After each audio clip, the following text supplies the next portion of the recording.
He told him, second, that the Cletrac BD heavy-duty diesel crawler tractor in the long chestnut board pole shed at the Harkness farmstead was, to the best of his Pocahontas County maintenance shop knowledge of the matter, the only piece of mechanical equipment within 400 miles of the Upper Cheat Mountain Road that was rated by its own manufacturer to operate reliably at -4 degrees Fahrenheit, that had been set up by its current owner for sustained low RPM diesel drawbar pulling on sleet-glazed mountain grade, and that had run on the same Sunday morning route every single winter Sunday for the last 14 straight years, without one failed start and without one slipped cleat.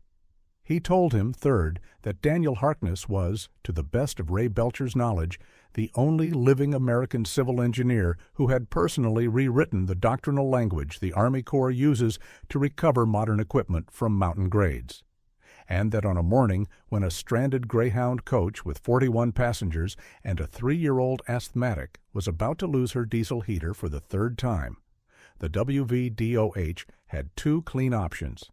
They could write the consist-off, the field report would land on the Pocahontas District Engineer's desk in Charleston by noon, the Charleston Gazette would have it by Tuesday, and Cliff Sutherland's career with the West Virginia Department of Highways would be defined for the rest of his working life by the day he told a 72-year-old Army Corps colonel that the state of West Virginia did not need his help.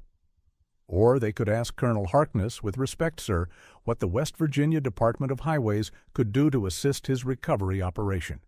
He told him, fourth and last, that the Cletrac BD had been the very first piece of equipment to clear the Upper Cheat Mountain Road in the great Appalachian blizzard of February 1979, 14 winters before. And that Cliff Sutherland, who had been a college sophomore at West Virginia University in 1979, had probably read about it in the Beckley Register-Herald that February.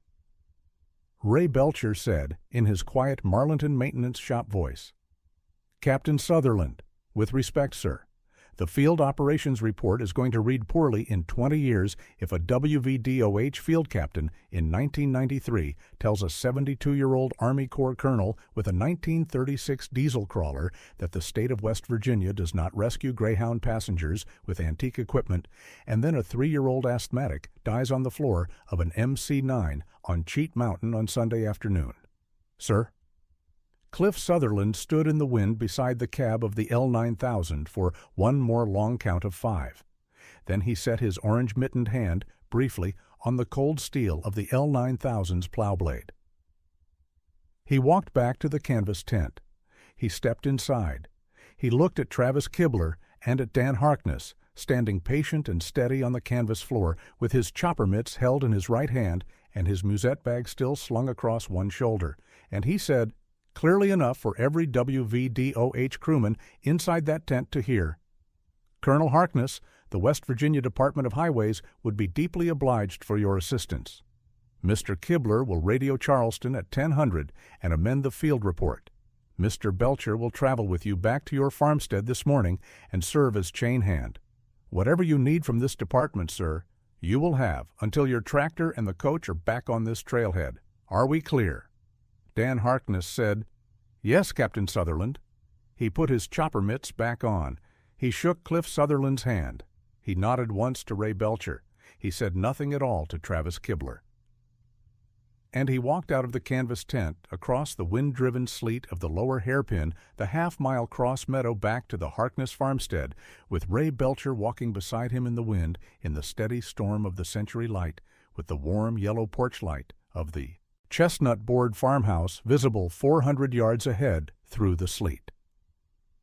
What Dan Harkness did over the next 6 hours between 10:11 on the morning of the 14th of March, 1993, when the electric block heater on the Hercules D RX BD3 diesel of the 1936 Cletrac BD switched off in the long chestnut board pole shed at the Harkness farmstead, and 4:23 on the afternoon of the same day, when the last of 41 Greyhound passengers stepped down off the brass-railed rear platform of the MC-9 coach onto the cleared gravel of the trailhead command post. became, in the quiet way these things happen in small Appalachian counties, one of the 3 or 4 stories the old men in the cafes in Marlinton and Slatafork and Cass and Durban still told about in the early 2000s, when most of the men who had been on Cheat Mountain that day were dying off. He did 3 things in the right order. He did them slowly. He did them very carefully. And he did the first thing inside the long chestnut board pole shed of his own farmstead. He started the 1936 Cletrac BD with his own hand-built electric block heater pre-circuit, the way he had been starting it for the previous 8 Appalachian winters. He switched the small 12-volt deep-cycle marine battery onto the block heater at 10:11 a.m. exactly. He warmed the inline-6 Hercules diesel block for the full 12 minutes the Cletrac BD specification bulletin had specified. He pulled the starter at 10:23 a.m. The slow inline-6 caught on the 3rd revolution and settled into its patient low RPM working chug at 620 revolutions a minute, exactly as the bulletin had promised. He let the Cletrac idle in the pole shed for the better part of 30 minutes in its own slow warming cloud of warm diesel exhaust until the canvas canopy was warm to the touch in his chopper mitt. The second thing he did was rigging. Ray Belcher, in his orange WVDOH coveralls, helped him pre-check the 1,200-foot 7/8-inch steel cable spool on the rear deck of the Cletrac, check the heavy steel drawbar shackle, and chain 4 heavy wool blankets, for the youngest passengers, onto the rear platform under a tied canvas tarp. The third thing he did, and the thing the Pocahontas County Maintenance District would, in subsequent district-wide operations bulletins, formally name the Harkness sled tow procedure for sustained sleet-glazed mountain grade, was walk the Cletrac BD in low gear at 1.5 miles per hour, the half-mile cross-meadow from the Harkness farmstead to the trailhead command post, the 0.8 of a mile up the 14-degree mountain pass cut of the upper Cheat Mountain Road by the steady working chug of the inline-6 Hercules diesel and the patient-sustained low RPM grip of the custom-welded oversized cleated track grousers he had welded on himself in the winter of 1980 in 60-mile-per-hour wind-driven sleet, with Ray Belcher walking the entire way on foot 50 feet ahead of the Cletrac as forward scout, exactly the way Sven Olofsson had walked forward scout for Ed Halverson on Sawtooth Ridge in November of 1962. He reached the rear coupler of the buried 1988 MC-9 Greyhound coach at exactly 22 minutes past noon. He idled the Cletrac down to slow chug in the lee of the coach. He climbed down off the canvas canopied platform. He took off his chopper mitts. He climbed up onto the brass-railed forward platform of the coach, knocked 3 times on the cold sleet-glazed door, and was led inside by the 46-year-old Charleston-based Greyhound coach operator Wendell Pruitt, who had been awake for the better part of 42 hours. Inside the coach, in the dim yellow light of 2 small auxiliary battery-powered cabin lamps that Wendell Pruitt had been rationing since the previous evening, 41 civilian passengers, 22 of them women, 11 of them children, were wrapped in every coat and blanket the coach had carried, sharing body heat in the seats. The youngest passenger, a 3-year-old girl named Mariah Cole, in the 3rd row on the right, was wrapped in her mother's wool coat and in a thin auxiliary blanket, and was breathing shallow. Dan Harkness took off his West Virginia Tech 1962 baseball cap inside the coach, set it on Wendell Pruitt's small driver's side console, and said, in his quiet Allegheny Front English with the West Virginia Tech engineering edge, loud, enough only that Wendell Pruitt and the 4 nearest passengers could hear. "I am Daniel Harkness. I have a diesel crawler outside. I am going to take you home now. We will not split the coach. We will tow the coach intact on its own tires, slow, in low gear, at the speed the Cletrac will tow you, which is about 1.5 miles to the hour. The trip is 0.8 of a mile down the mountain. We will be at the trailhead command post inside of 3.5 hours. The youngest first. Mr. Pruitt, please bring me Mariah Cole." He hooked his drawbar to the rear coupler of the Greyhound coach at 12:41 in the afternoon.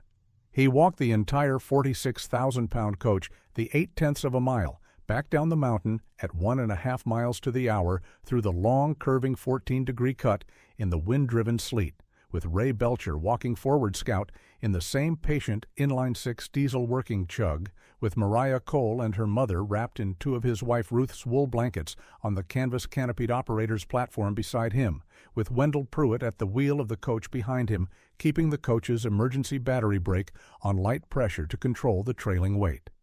The Cletrac BD never slipped one cleat. The Greyhound MC9 hauled steady and, even and slow, walked exactly as fast as Dan Harkness wanted it to walk, and not 1 inch faster. He reached the trailhead command post with the Greyhound coach in tow at 3:41 in the afternoon.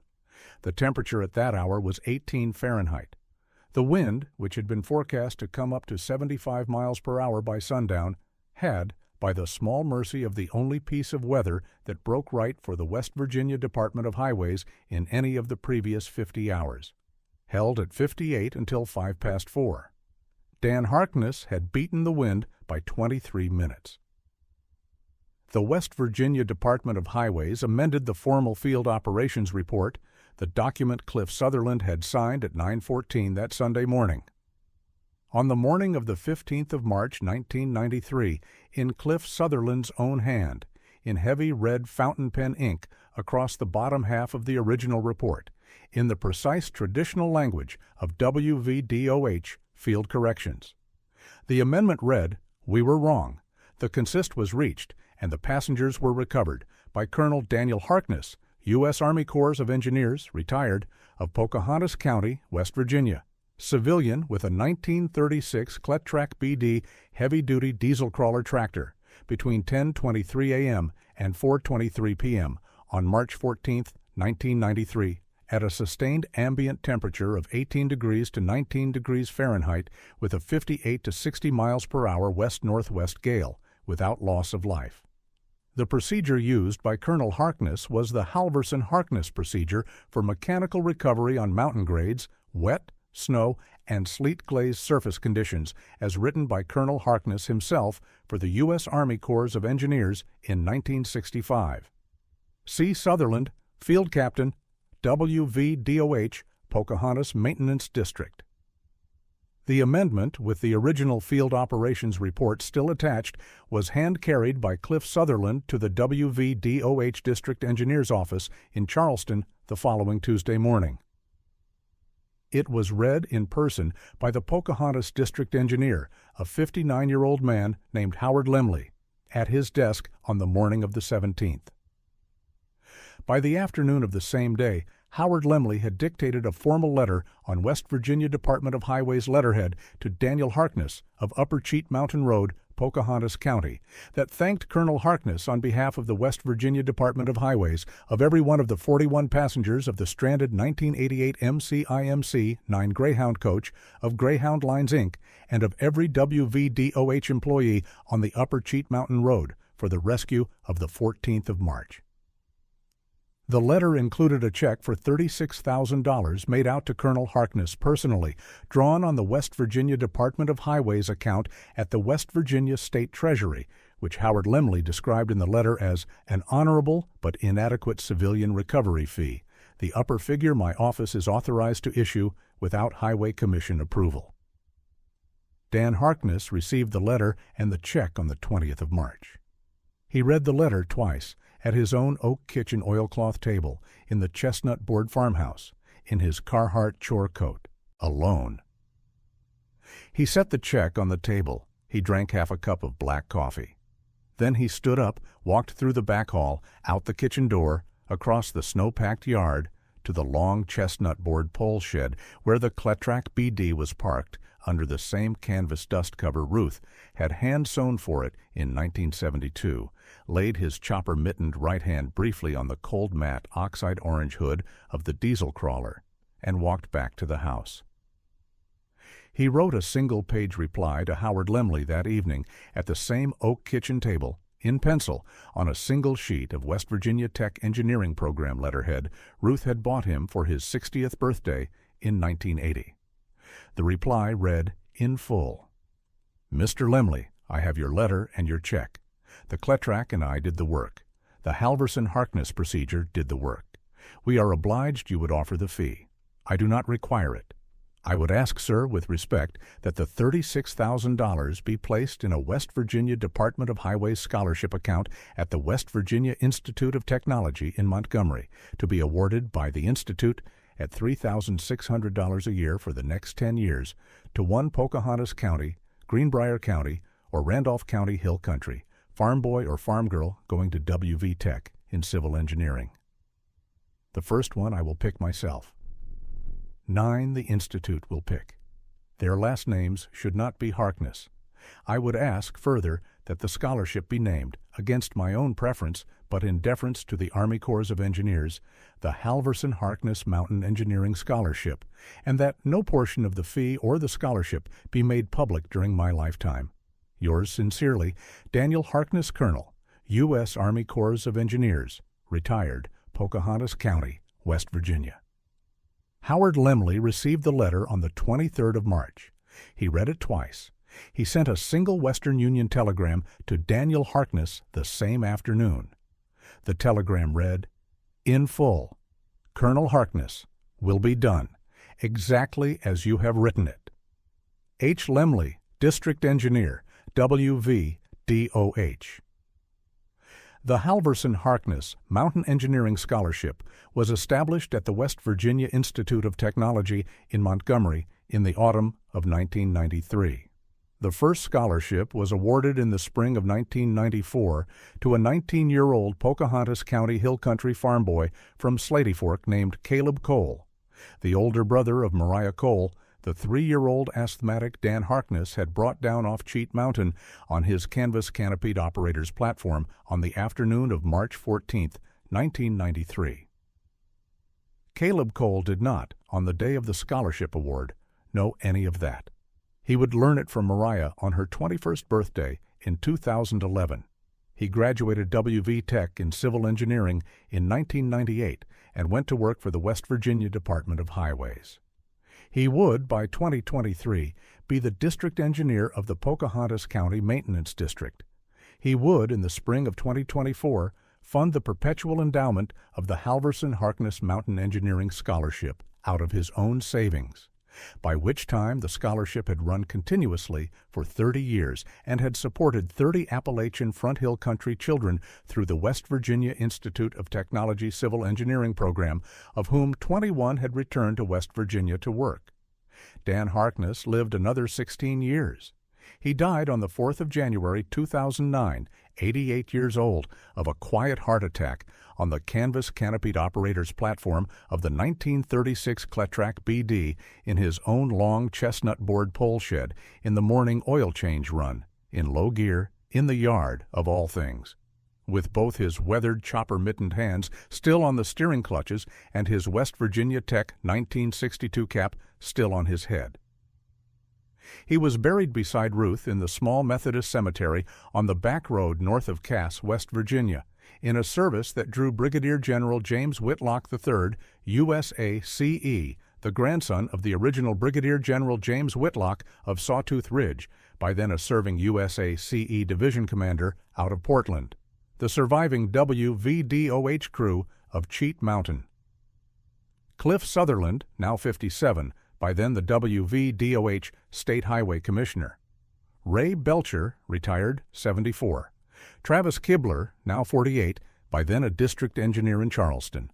4 other WVDOH district engineers, Mariah Cole, now 19, a freshman at WV Tech on a Halverson-Harkness Mountain Engineering Scholarship. Caleb Cole, then 34, the assistant district engineer of the Pocahontas District. Wendell Pruitt, retired, 62, and most of the surviving old hill country men of 3 counties. His headstone is plain West Virginia bluestone, with his name and his dates and one line beneath them. The line, written into his will in his own hand in 2001, reads, "In the careful Allegheny Front English with the West Virginia Tech engineering edge. Daniel Harkness, 1920 to 2009, Colonel, USACE." He walked the coach off at 1.5 miles per hour. The 1936 Cletrac BD diesel crawler sits today in the West Virginia Highway Museum in Charleston in a climate-controlled hall. The custom-welded, oversized, cleated track grousers Dan Harkness welded on with his own bench, arc welder in the winter of 1980, still on the original Cleveland Tractor Company steel-tracked undercarriage. The plaque beside it, set there by the West Virginia Department of Highways and the U.S. Army Corps of Engineers jointly in 2010, lists the year of manufacture, the original 1971 used purchase price, and the date of March 14, 1993.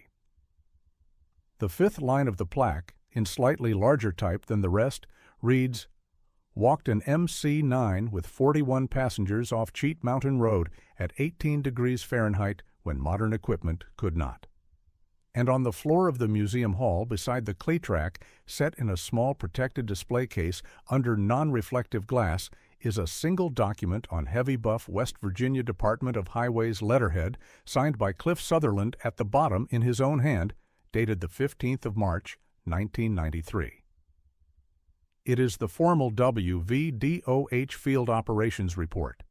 The document Cliff Sutherland had signed in the wind-driven sleet at the trailhead command post the morning of the 14th, with, across the bottom half of the page in heavy red fountain pen ink in Cliff Sutherland's own clean field engineering hand, the three short words, "We were wrong," and beneath the three red words, in the same red ink, the same hand, one further line, Colonel Daniel Harkness, USACE, retired, civilian, was right.